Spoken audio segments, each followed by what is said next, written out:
सोचो, एक साधारण दूध बेचने वाली कंपनी कैसे बन गई 90,000 करोड़ रुपए से ज्यादा की डेयरी कंपनी। और सबसे बड़ा सवाल, जब मार्केट में पहले से ही बड़े खिलाड़ी मौजूद थे जैसे अमूल और मदर डेयरी, तो हडसन एग्रो ने अपनी जगह कैसे बनाई? और क्या आज भी ये कंपनी सुरक्षित है या इसके अंदर कोई छुपा हुआ खतरा बल रहा है? आज हम समझेंगे इंडिया के सबसे पावरफुल डेयरी बिजनेस मॉडल्स में से एक को। इस कहानी की शुरुआत होती है 1970 से। फाउंडर ये चंद्रमोहन।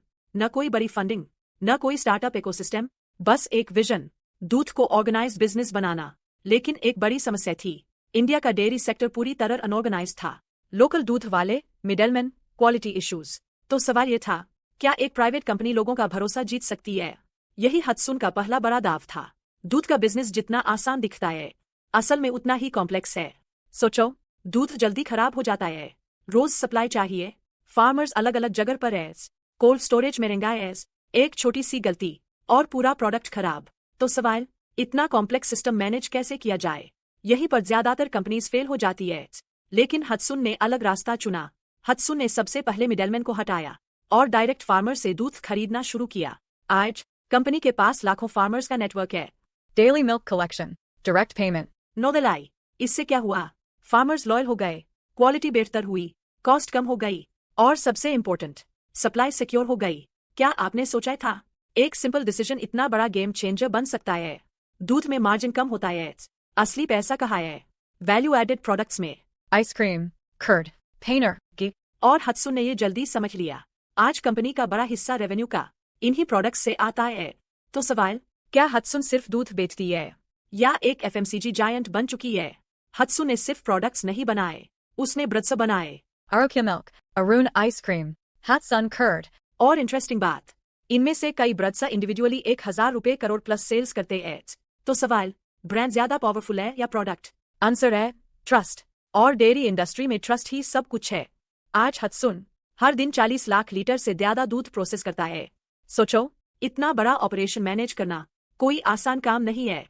रेवेन्यू हजारों करोड़ में है, ग्रोथ लगातार स्टेबल है। तो सवाल, क्या स्केल ही सक्सेस का सीक्रेट है?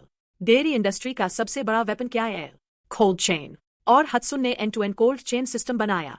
फार्म से फैक्ट्री, फैक्ट्री से स्टोर, सब कंट्रोल टेम्परेचर में। इससे क्या हुआ? प्रोडक्ट खराब कम हुआ, क्वालिटी बेटर हुई, डिलीवरी फास्ट हुई। तो सवाल, क्या इंफ्रास्ट्रक्चर ही असली मोट है? हडसन ने एक और स्मार्ट मूव किया, अपने खुद के रिटेल स्टोर शुरू किए। HAP Daily. हजारों आउटलेट्स, मतलब कंपनी डायरेक्ट कस्टमर तक पहुंचती है। तो सवाल, क्या यही फ्यूचर रिटेल मॉडल है? पहले सिर्फ साउथ इंडिया, अब पूरे इंडिया में एक्सपांशन, Acquisitions, partnerships. एक्सपोर्ट्स भी बढ़ रहे हैं। तो सवाल, क्या हडसन ग्लोबल ब्रांड बन सकता है? नंबर्स बहुत कुछ बताते हैं, रेवेन्यू लगातार बढ़ रहा है, ग्रोथ स्टेबल है, प्रॉफिट स्ट्रॉन्ग है। लेकिन सबसे बड़ा सवाल, क्या ये ग्रोथ फ्यूचर में भी जारी रहेगी? हर बिजनेस में रिस्क होते हैं और यहाँ भी है। Milk price volatility. फार्मर्स पर डिपेंडेंसी, Competition strong.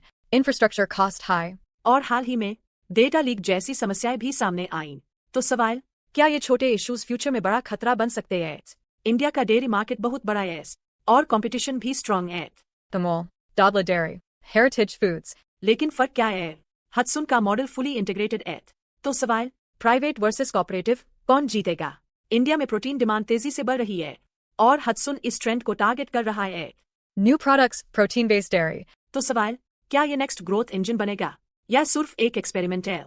एक छोटे दूध बिजनेस से Multi-billion empire. हडसन की जर्नी आसान नहीं थी। ये कहानी है स्मार्ट स्ट्रैटेजी की, स्ट्रॉन्ग सप्लाई चेन की और ट्रस्ट की। लेकिन अगली सवाल, अगर आपको डेयरी बिजनेस शुरू करना हो, क्या आप हडसन का मॉडल अपनाएंगे या कुछ नया ट्राई करेंगे?